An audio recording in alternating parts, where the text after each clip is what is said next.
Bonjour à tous, aujourd'hui on va lire chapitre 15 chapitre 16. Le chant du coq. L'amour en latin fait amor. Amour en latin, fact amor.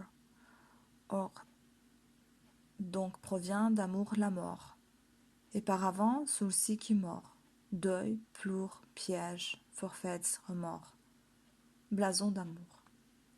Si Julien avait eu un peu de l'adresse qui se supposait si gratuitement il eût pu s'applaudir le lendemain de l'effet produit par son voyage à Verrières. Son absence avait fait oublier ses gaucheries. Ce jour-là encore, il fut assez maussade. Sur le soir, une idée ridicule lui vit et il la communiqua à madame de Rênal avec une rare intrépidité. À peine fut-on assis au jardin que, sans atteindre une obscurité suffisante, Julien approcha sa bouche de l'oreille de madame de Rênal. Et au risque de la compromettre horriblement, il lui dit « Madame, cette nuit, à 2 heures, j'irai dans votre chambre. Je dois vous dire quelque chose. » Julien tremblait que sa demande ne fût accordée. Son rôle de séducteur lui pesait si horriblement que s'il eût pu suivre son penchant, il se fût retiré dans sa chambre pour plusieurs jours, et il n'eût plus vu ces dames. Il comprenait que par sa conduite savante de la veille, il avait gâté toutes les belles apparences du jour précédent, et ne savait réellement à quel sens se vouer.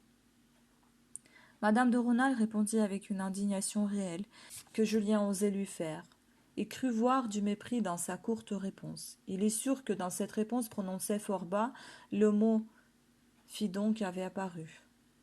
Sous prétexte de quelque chose à dire aux enfants, Julien alla dans leur chambre, et à son retour il se plaça à côté de madame Derville et fort loin de madame de Rênal. Il s'ôta ainsi toute possibilité de lui prendre la main. La conversation fut sérieuse, et Julien s'en tira fort bien à quelques moments de silence près, pendant lesquels il se creusait la cervelle. « Que ne puis-je inventer quelque belle manœuvre, se disait-il, pour forcer madame de Rênal à me rendre ces marques de tendresse non équivoques qui me faisaient croire, il y a 3 jours, qu'elle était à moi. » Julien était extrêmement déconcerté, de l'état presque désespéré où il avait mis ses affaires. Rien cependant ne l'eût plus embrassé que le succès. Lorsqu'on se sépara à minuit, son pessimisme lui fit croire qu'il jouissait du mépris de madame Derville, et que probablement il n'était guère mieux avec madame de Rênal. De fort mauvaise humeur et très humilié, Julien ne dormit point. Il était à 1000 lieues de l'idée de renoncer à toute feinte, à tout projet, et de vivre au jour le jour avec madame de Rênal, en se contentant comme un enfant de bonheur qu'apporterait chaque journée. Il se fatigua le cerveau à inventer des manœuvres savantes. Un instant après, il les trouvait absurdes. Il était en un mot fort malheureux quand 2 heures sonnèrent à l'horloge du château. Ce bruit le réveilla comme le chant de coq réveilla Saint-Pierre. Il se vit au moment de l'événement le plus pénible. Il n'avait plus songé à sa proposition impertinente depuis le moment où il l'avait faite. Elle avait été si mal reçue. « Je lui dis que j'irai chez elle à 2 heures, se dit-il en se levant. Je puis être expérimenté et grossier comme il appartient au fils d'un paysan, madame Derville me l'a fait assez entendre, mais du moins je ne serai pas faible. » Julien avait raison de s'applaudir de son courage, jamais il ne s'était imposé une contrainte plus pénible. En ouvrant sa porte, il était tellement tremblant que ses genoux se dérobaient sous lui, et il fut forcé de s'appuyer contre le mur. Il était sans souliers. Il alla écouter à la porte de monsieur de Rênal, dont il put distinguer le ronflement. Il en fut désolé.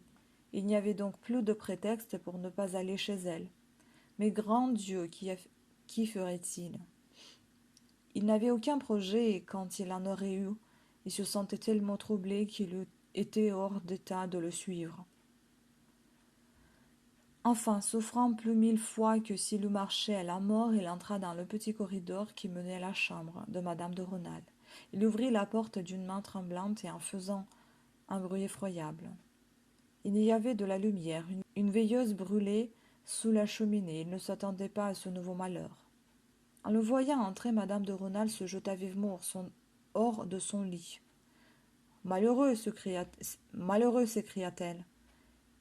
Il eut un peu de désordre. Julien oublia ses vains projets et revint à son rôle naturel.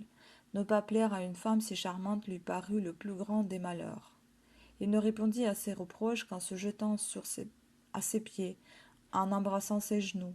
Comme elle lui parlait avec une extrême dureté, il fondit en larmes. Quelques heures après, quand Julien sortit de la chambre de madame de Rênal, on eût pu dire, en style de romain, qu'il n'avait plus rien à désirer. En effet, il devait à l'amour qu'il avait inspiré et à l'impression imprévue qu'avant produite sur lui des charmes séduisantes, une victoire à laquelle ne l'eût pas conduit toute son adresse si maladroite. Mais dans les moments les plus doux, victime d'un orgueil bizarre, il prétendit encore jouer le rôle d'un homme accoutumé à subjuguer des femmes. Il fit des efforts d'attention incroyables pour gâter ce qu'il avait d'aimable. Au lieu d'être attentif au transport qu'il faisait naître et au remords qui en relevait la vivacité, l'idée du devoir ne cessa jamais d'être présente à ses yeux. Il craignait un remords affreux et un ridicule éternel s'il écartait du modèle idéal qu'il se proposait de suivre. En un mot, ce qui faisait de Julien un être supérieur fut précisément ce qui l'empêcha de goûter le bonheur qui se plaçait sous ses pas. C'est une jeune fille de 16 ans, qui a des couleurs charmantes et qui, pour aller au bal, a la folie de mettre du rouge. Mortellement effrayée de l'apparition de Julien, madame de Rênal fut bientôt en proie aux plus cruelles alarmes. Les pleurs et le désespoir de Julien la troublaient vivement.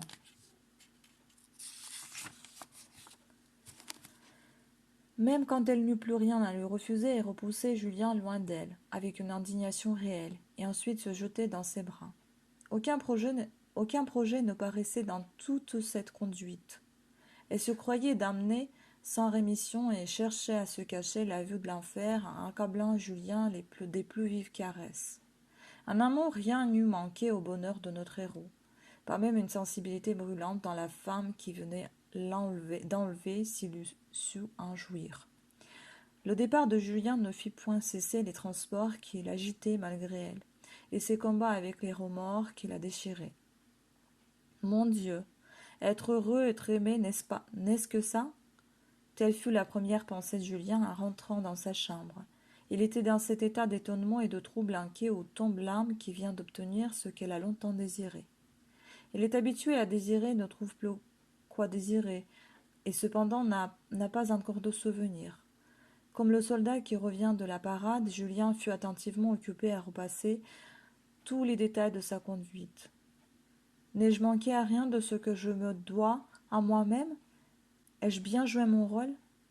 Et quel rôle? Celui d'un homme accoutumé à être brillant avec les femmes. Chapitre 16. Le lendemain. He turned his lip to hers, and with his hand called back the tangles of her wandering hair. Don Juan. Heureusement pour la gloire de Julien, madame de Rênal avait été trop agitée, trop étonnée pour apercevoir la sottise de l'homme qui à un moment était devenu tout au monde pour elle. Comme elle l'engageait à se retirer, voyant poindre le jour, « Oh mon Dieu, disait-elle, si mon mari a entendu du bruit, je suis perdue. » Julien, qui avait le temps de faire des phrases, se souvint de celle-ci. « Regrettiez-vous la vie ?»« Ah, beaucoup dans ce moment. Mais je ne regretterai pas de vous avoir connu. » Julien trouva de sa dignité de rentrer exprès au grand jour et avec imprudence. L'attention continue avec laquelle il étudiait ses moindres actions dans la folle idée de paraître un homme d'expérience n'eut qu'un avantage. Lorsqu'il revit madame de Rênal à déjeuner, sa conduite fut un chef-d'œuvre de prudence. Pour elle, elle ne pouvait le regarder sans rougir jusqu'aux yeux et ne pouvait vivre un instant sans le regarder. Elle s'apercevait de son trouble et ses efforts pour le cacher le redoublaient. Julien ne leva qu'une seule fois les yeux sur elle. D'abord madame de Rênal admira sa prudence. Bientôt voyant que cet unique regard ne se répétait pas, elle fut alarmée. « Est-ce qu'il ne m'aimerait plus ?» se dit-elle. « Hélas, je suis bien vieille pour lui. J'ai 10 ans de plus que lui. » En passant de la salle à manger au jardin, elle serra la main de Julien. Dans la surprise qui lui causa une marque d'amour si extraordinaire, il la regarda avec passion. car elle lui avait semblé bien jolie au déjeuner, et tout en baissant les yeux, il avait passé son temps à se détailler ses charmes. Ce regard consola madame de Rênal, il ne lui ôta pas toutes ses inquiétudes, mais ses inquiétudes lui ôtaient presque tout à fait ses remords envers son mari. Au déjeuner, ce mari ne s'était aperçu de rien. Il n'en était pas de même de madame Derville. Elle crut madame de Rênal sur le point de succomber. Pendant toute la journée, son amitié hardie et incisif ne lui épargna pas les demi-mots destinés à lui peindre, sous de hideuses couleurs, le danger qu'elle courait. Madame de Rênal brûlait de se trouver seule avec Julien. Elle voulait lui demander s'il aimait encore. Malgré la douceur inaltérable de son caractère, elle fut plusieurs fois sur le point de faire entendre à son amie combien elle était importune. Le soir, au jardin, madame Derville arrangea si bien les choses qu'elle se trouva placée entre madame de Rênal et Julien. Madame de Rênal, qui s'était fait une image délicieuse du plaisir de serrer la main de Julien et de la porter à ses lèvres, ne put pas même lui adresser un mot. Ce contretemps augmenta son agitation. Elle était dévorée d'un remords. Elle avait tant grondé Julien de l'imprudence qu'il avait faite en venant chez elle la nuit précédente qu'elle tremblait qu'il ne vînt pas celle-ci. Elle quitta le jardin de bonne heure et alla s'établir dans sa chambre. Mais ne tenant pas à son impatience, elle vint coller son oreille contre la porte de Julien. Malgré l'incertitude et la passion qui la dévorait, elle n'osa point entrer. Cette action lui semblait la dernière des bassesses, car elle sert de texte à un dicton de Provence. Les domestiques n'étaient pas tous couchés. La prudence l'obligea enfin à revenir chez elle. 2 heures d'attente furent 2 siècles de tourments. Mais Julien était trop fidèle à ce qu'il appelait le devoir pour manquer à exécuter de point en point ce qui s'était prescrit. Comme une heure sonnait, il s'échappa doucement de sa chambre et s'assura que le maître de la maison était profondément endormi et parut chez madame de Rênal. Ce jour-là, il trouva plus de bonheur auprès de son ami, car il songea moins constamment au rôle à jouer. Il eut des yeux pour voir et des oreilles pour entendre. Ce que madame de Rênal lui dit de son âge contribua à lui donner quelques assurances. « Hélas, j'ai 10 ans de plus que vous. Comment pouvez-vous m'aimer » lui répéta-t-elle, sans projet et parce que cette idée le primait. Julien ne concevait pas ce malheur, mais il vit qu'il était réel et il oublia presque toute sa peur d'être ridicule.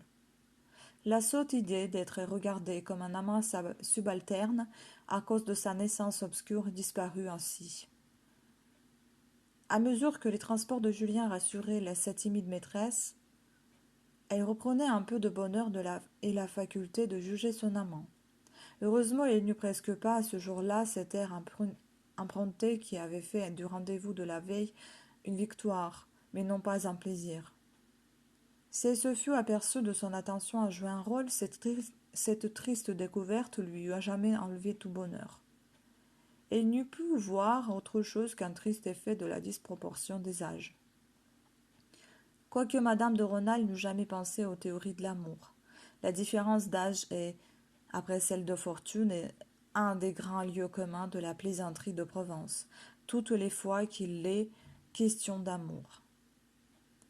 Un peu de jour, Julien, rendu à toute l'ardeur de son âge, fut éperdument amoureux.